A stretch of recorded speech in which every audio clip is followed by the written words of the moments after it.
My name is Tina, or at least that's what my adopted parents named me.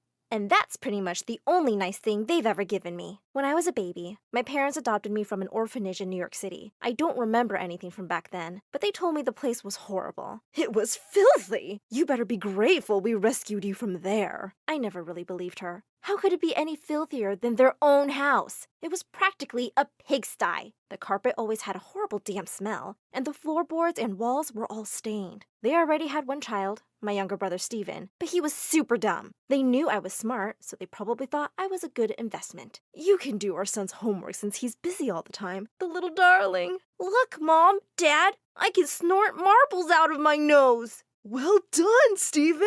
We're so proud of you. Tina, those math exercises aren't going to work themselves out. I rolled my eyes as I walked away. Did I have to get adopted by the dumbest family in New York? I ended up doing all of his homework all the time. But of course, he was never grateful. Instead, he chased me around with scissors and threatened to cut my hair. Come on, Tina. I just want to give you a haircut. I was smarter than all three of them put together, but they hated the thought. It would kill them to admit it. When I was 10, my dad owned a sports memorabilia store, and he was too cheap to hire a real accountant, so he made me work there as one. It's the least you can do after all we've done for you. Fine, but let me tell you, your dumb store is not making any money. You're probably doing it wrong. Aren't you supposed to be smart and good at this stuff? Go over the books again. Well, I wasn't surprised when he lost his shop 3 months later. Meanwhile, at home, my mom would make me stay upstairs whenever she had company over, which was all the time. She liked to make her friends think she was really smart, even though she was an idiot. Go to your room and don't you dare come down. God only knows what complicated and weird thing you'll end up talking about. They'll think I'm a freak like you. Don't embarrass me. I decided to have some fun one day while her friends were over. I set up a trivia board game I knew my mom would lose, and I told her friends I'd play on their team. We won by 25 points. It was epic. We didn't know Tina was so smart. My mom was so embarrassed. She flipped the table over and told everyone to leave. How dare you make me look stupid in front of my friends? Maybe if you ever read a book, you'd know a thing or two. Maybe if you weren't so ugly, you'd have friends other than books. I make myself laugh. Good, because no one else thinks you're funny. And I skipped out of the room before her flying shoe could catch me. One day, while Mom and Dad were at work, Steven decided to spray paint the living room wall. What are you doing? Mom and Dad are gonna kill you. No, Tina. They're gonna kill you. He hid the can of spray paint in my room where I couldn't find it. When my parents got home, they freaked out. Tina, what did you do? Clean this up right now. It wasn't me, it was Steven. But they wouldn't listen to a word I said.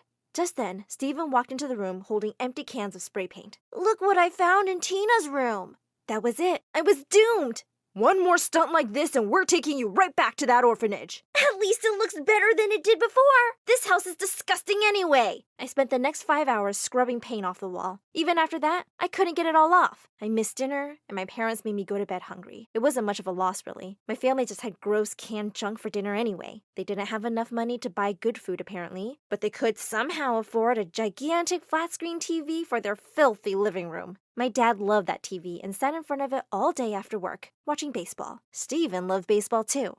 So Dad signed him up for the Little League team. But equipment wasn't cheap.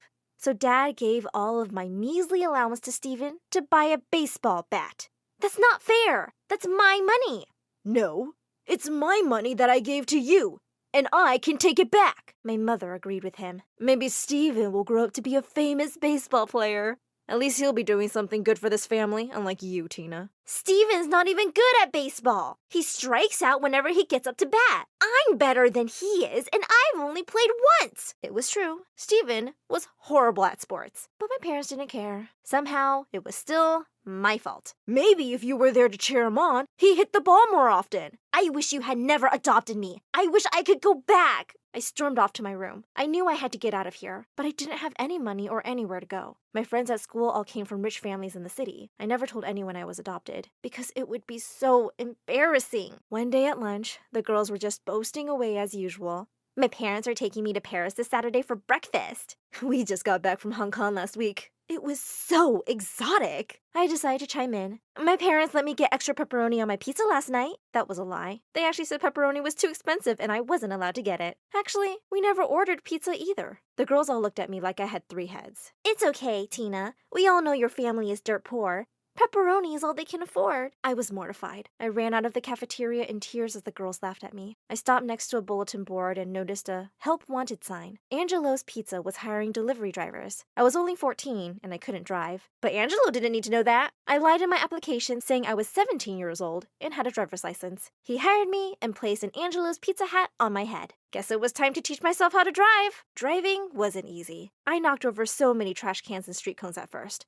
I didn't have anyone to teach me, and watching YouTube videos only helped so much. I couldn't tell my parents because they'd want the car for themselves. They only had one car, and Mom was only allowed to use it if she asked Dad's permission. Once I taught myself the basics, it was time to start delivering pizzas. It was actually pretty fun. I got to play my music and smell fresh pizza all day long. I told my parents I'd be studying at a friend's house after school. They didn't care where I was, as long as it was out of their faces. Do we have to feed you? Can't you just have lunch and dinner there?